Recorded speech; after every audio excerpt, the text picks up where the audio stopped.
Buckle up, buttercups, because we are diving headfirst into the wild, wacky world of Jennifer Lopez level relationship drama. Claire's hubby, Garrett, gets caught with his pants down, literally, and gets the boot. Her BFF Vicky's all, girl, ditch the cheater. Then, Garrett tries a pathetic peace offering, a powerful machine for their sons, private time, followed by a fishing trip, invite suspiciously timed after his San Francisco business trip, red, cheating spree. Claire's like, hard pass. But hold on to your hats, folks. Enter Noah, a fine-looking allergist. Kevin needs one, not Claire, who rescues Claire from a garage door malfunction, and just happens to be the nephew of their wheelchair-bound, Stan Lee-esque neighbor. Looks like J-Lo might need to upgrade her dating app. Sanborn spills the tea. Noah's still reeling from losing his parents. Claire's practically drooling, already picturing herself as Noah's mom. Meanwhile, at the hardware store, Kevin discovers Noah's going to his high school, even though Noah's, like, 20. Seriously, dude, Jade time. Then, bam, Kevin spots his crush, Ali Callahan. Butterflies. With smooth-talking Noah swoops in and saves the day, only to have three skater punks, led by the hilariously incongruous Ginger Jason, whose, personal hygiene I'd question, pick on Kevin. Ali totally saves the day, leaving Kevin looking like a deflated balloon. Noah, Mr. Fix-It, mends the garage door and wins Claire over, who then proceeds to stalk him from her window. Talk about a creeper. This woman's got Noah's number, and maybe something else. Oh boy. Instead of cars, Noah's got a hospital-bound uncle and a newfound bestie, Kevin. Lunch with Claire? Check. Orange soda-fueled shenanigans with Vicky? Double check. But Vicky calls him a literary weirdo, a gasp, so Noah unleashes his inner Homer Simpson, winning Claire over with his epic quote. He gifts her a book, notices her killer stilettos, ladies, you know the drill, and blurts out something about sexy shoes, oops. Quick apology. Kevin and Garrett are Mia, leaving Claire free for a night out, until she spots Noah, incredibly hot, next door. Peeking through curtains? Totally creepy, unless, they're both ridiculously attractive. Double date anyone? Wow, Claire's got a date with Vicky, but first, a run-in with Cooper, a total douchebag. He insults her love of classics, calling her a firecracker just 'cause she dares to disagree. Then, it's Jenny from the block, time is Claire's leaving. She cleverly drops that J.K. Rowling was a classics major and a billionaire, before adding, but, she's also a bit cray-cray, hilarious. Later, a frantic call from Noah, his unseasoned chicken's a disaster. Claire's a culinary knight in shining armor, rescuing his dinner and his heart. Things get steamy. Let's just say Claire's thirst gets the better of her, and oops, morning after regrets set in. Noah's anger explodes, wall-punching, knuckle-bruising anger. Claire, ever the resourceful one, pies him and makes a swift exit. Hold on to your hats, folks, because this is a roller coaster. Claire's got a house full of red flags, Affleck-level red flags. But she's oblivious. Then, bam, Kevin and Garrett are back from their fishing trip, and Dad's moving in. Lunchtime drama ensues when Noah shows up, making Claire sweat bullets. Cookies are offered, secrets hinted at, and Noah's got a very wet story to tell. Innuendo alert. Whoa, school starts, and guess who's in Claire's class? That's right, Noah. The principal's involved, emails are revealed, and it's a total Noah orchestrated masterpiece. Claire's speechless, then, accepts her fate. Oh boy. Whoa, Noah and Kevin, guns blazing, not literally, but almost. They hit the woods for some target practice and bro time, but Noah, sneaky snake, starts whispering poison about Kevin's dad, major manipulation. Kevin explodes at his dad at dinner, total meltdown. Next day, gym time. Kevin's punching the bag, pure rage, then bam. Collapses. Enter Noah, the unlikely hero, with an AP pen, what a twist. Fake friend alert. Meanwhile, Vicky's showering Claire with flowers. Claire thinks it's Garrett, but it's Noah. Busted.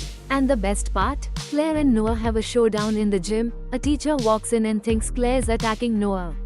Hold on, a boxing area in the high school gym? Seriously? Finally, Kevin, after all that drama, tries his luck with Ali, gets a big fat no, but Noah's lurking, and suddenly allies all over Kevin.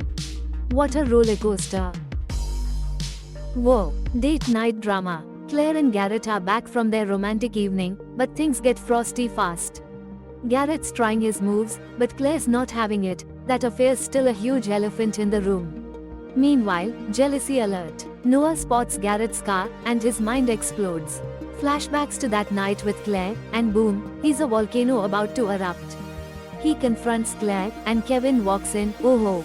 Mom drama intensifies. Kevin, understandably ticked, ditches his mom and heads to school with Noah. More trouble brews. Jason and his crew are back to bully Kevin, but this time, Kevin fights back. Noah, knight in shining armor, or maybe more like a raging bull, steps in, and, let's just say Jason's head gets acquainted with some locker. Vicky, the vice principal, tries to intervene, but Noah's not exactly Mr. Polite today. Ouch. Another teacher finally steps in. Phew. Vicky's less than thrilled with Noah's enthusiastic conflict resolution skills. Office shenanigans. She drops the bomb. No transcript. Seriously, whoever wrote this movie needs a timeout. Then Vicky, bless her cotton socks, reveals Noah's disorderly conduct past. He calls her a dried up prune. She tries a karate chop. He dodges. Expelled. On fall fling night, poor Claire's stuck bathroom duty finds Noah's graffiti. Ooh, that bathroom's got a stink. Suddenly, bam, Noah jumps out, tries to force himself on her. Ouch. Knee to the jewels. She's having none of it. Stay away, she barks. Then, the next morning, CLA wakes to Ali and Noah getting frisky. Oh, and the day after that? Classroom chaos, locked doors, what a mess. Whoa, Claire's in a pickle. Pictures of her and Noah getting cozy are everywhere, and she's frantically scrubbing evidence faster than a squirrel burying nuts. Luckily, her maiden Manhattan training kicks in, just in time for the principal to arrive, keys jangling ominously. He grills Claire about her recent, interesting behavior, even bringing up that gym showdown with Noah. Claire's all, nothing inappropriate happened. Honest. Later, Kevin's behind the wheel of Garrett's car, road rage fueled by his dad's betrayal. He's flooring it, until bam. Broken brakes. But Garrett swoops in, saving the day, and the car. Back at Claire's, the damage is major. But the real shocker? Noah's chilling on the couch. He then drops a bombshell, an OnlyFans video. Blackmail. Poor Claire's heading to Noah's place, looking utterly defeated. Later that night, Noah, smooth operator he thinks he is, tries to blackmail Jenny. He'll only give her back her video if, you know. Jenny, however, is not having it. She's outed there faster than you can say, suburban revenge. The nerve. The next day, Jenny's spilling the tea to Vicky, photos, videos, the whole 9 yards. And Vicky, she's in. Revenge is a dish best served cold, and with a side of righteous fury. But, get this, Noah's expecting Jenny. But it's Vicky who pulls up, a masterclass in deception. Noah's jaw hits the floor. Vicky immediately calls Jenny, who's already sniffing around Noah's lair. 5 minutes, Jenny, 5 minutes to find that video before it becomes viral. And guess what she finds? A hidden camera, and, wait for it, a whole basement dedicated to her photos. Talk about a creep show. She manages to delete the incriminating video and discovers the BRAC. Oh my goodness. Hold on to your hats, folks, because this is a roller coaster. Claire's practically sprinting out the door, dodging Mr. Sanborn, who nearly had a coronary. She's home, dialing Vicky, when bam. Someone's pounding. Thinking it's the villainous Noah, she grabs a knife. Talk about a dramatic entrance. Turns out it's just Kevin. Phew. Vicky suggests a sleepover, safety in numbers, right? Meanwhile, Noah's got Vicky snoozing like a baby, probably with a little help. Claire meets a detective, unraveling the mystery of Noah's parents' tragic car crash, malfunctioning brakes. And get this, she recognizes the wrecked minivan from Noah's laptop.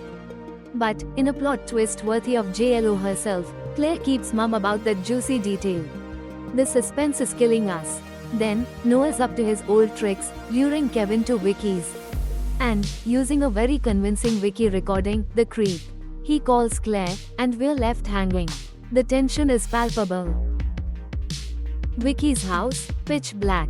Spooky. Claire trips over a furry fiend, Vicky's cat, bam. Closet opens, and whoa. Vicky's corpse, throat slashed. Noah's handiwork, it seems. Claire screams, sprints, dials 911, but no. Plot twist. Noah snatches her from the car. She accuses him of killing his parents. He spins a tale of a cheating dad, a heartbroken mom, and a revenge-fueled car brake sabotage. Then, bam, Kevin and Garrett, tied up in a barn. Noah's ultimatum, Claire or they burn. Claire's got a wrench. Whack. She fights back. But Noah's relentless. Kerosene. Flames. The barn's ablaze. Oh, the drama. Hold on to your hats, folks, because this is a wild ride. Garrett escapes, tries to choke slam Noah, but Noah's neck's like a granite boulder. Bang. Chest shot. Claire, meanwhile, is using an EpiPen as a shuriken, aiming for Noah's eye. Kevin's freed, whacks Noah with a 2by4. Noah's got the upper hand, until Claire pushes his eyeballs in.